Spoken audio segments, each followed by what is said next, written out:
हर खुशी की हर वजह से हमने अपने बेटे को खो दिया। ये दर्द भरी सच्चाई जब हवेली की दीवारों से टकराकर गूंजती है तो हर किसी का दिल कांप उठता है। अपने जवान बेटे की याद में डूबे उस घर में अब सिर्फ पछतावे की परछाइयां बची हैं। मगर इस दर्द के बीच एक और तूफान उठने वाला है, क्योंकि हीर को आखिरकार पता चल चुका है कि उसे और अर्जुन को बदनाम करने के पीछे कोई और नहीं बल्कि गुलाब का ही हाथ है। जब ये सच हीर के सामने आता है तो उसकी आंखों में भरोसे के टूटने की चुभन साफ दिखाई देती है।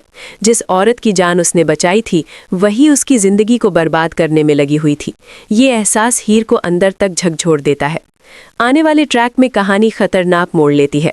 गुलाब मीठे शब्दों का जाल बुनते हुए हीर और अर्जुन को तैयारियों के बहाने एक टूल पर चढ़ने को कहती है। दोनों बेखबर होकर काम में लगे होते हैं, तभी अचानक सीढ़ी जोर की आवाज के साथ टूट जाती है। पल भर में दोनों नीचे गिर पड़ते हैं और उसी वक्त उन पर रंग से भरी बाल्टी उलट जाती है। पूरा दृश्य ऐसा लगता है मानो किसी ने पहले से सोची समझी साजिश रची हो, और सच भी यही होता है। गुलाब ने पहले ही पूरी प्लानिंग कर रखी थी। वो तुरंत हीर की फैमिली को कॉलेज ले आती है, ठीक उसी वक्त जब हीर और अर्जुन उस शर्मनाक हालत में दिखाई देते हैं। जैसे ही हीर की दादी ये नज़ारा देखती हैं, उनका गुस्सा 7वें आसमान पर पहुंच जाता है।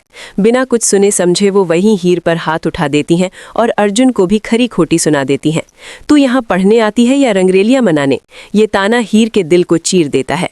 दूसरी तरफ नवाब बार बार हीर को अर्जुन से दूर रहने और रिश्ता खत्म करने के लिए दबाव बना रहा होता है, मगर हीर के कदम रुक जाते हैं, क्योंकि उसकी चिंता अपने लिए नहीं बल्कि टीना के लिए है। टीना बार बार अपनी जान लेने की कोशिश कर रही है और हीर नहीं चाहती कि उसके किसी फैसले से टीना की हालत और बिगड़ जाए। विडंबना यह है कि जिस लड़की को हीर की परवाह नहीं, उसी की खातिर हीर अपनी जिंदगी दांव पर लगा रही है। उधर गुलाब का असली चेहरा अब धीरे धीरे सामने आने वाला है। बाहर से मीठी और अंदर से जहर, गुलाब हीर के खिलाफ हर चाल चल रही है। जब आखिरकार हीर उससे सवाल करती है कि इतनी नफरत क्यों, तो गुलाब का वर्षों से दबा जहर फूट पड़ता है। उसकी आंखों में जलन और आवाज में नफरत साफ सुनाई देती है। तुम्हारी वजह से मेरा घर टूटा, मेरा बेटा मुझसे दूर हुआ और मेरा पति मेरी नहीं सुनता। मैं तुम्हें तुम्हारे ही परिवार से गिरा दूंगी और तुम्हें और अर्जुन को ऐसे फंसाऊंगी कि तुम खुद को निर्दोष साबित नहीं कर पाओगी। ये सुनकर हीर के पैरों तले जमीन खिसक जाती है। लेकिन कहानी यही नहीं रुकती, क्योंकि उसी पल नवाब ये सारी कड़वी सच्चाई सुन लेता है।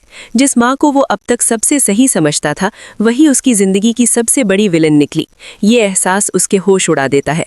अब सवाल हवा में तैर रहा है, क्या हीर दिलीप और नवाब को पूरी सच्चाई बता पाएगी? क्या नवाब अपनी आंखों देखी बात पर यकीन करेगा या फिर माँ के प्यार में अंधा बना रहेगा? आने वाले एपिसोड में रिश्तों की परतें खुलेंगी, भरोसे टूटेंगे और सच का विस्फोट होगा, क्योंकि अब खेल शुरू हो चुका है और इस खेल में जीत उसी की होगी जो आखिरी चाल सबसे खतरनाक चलेगा।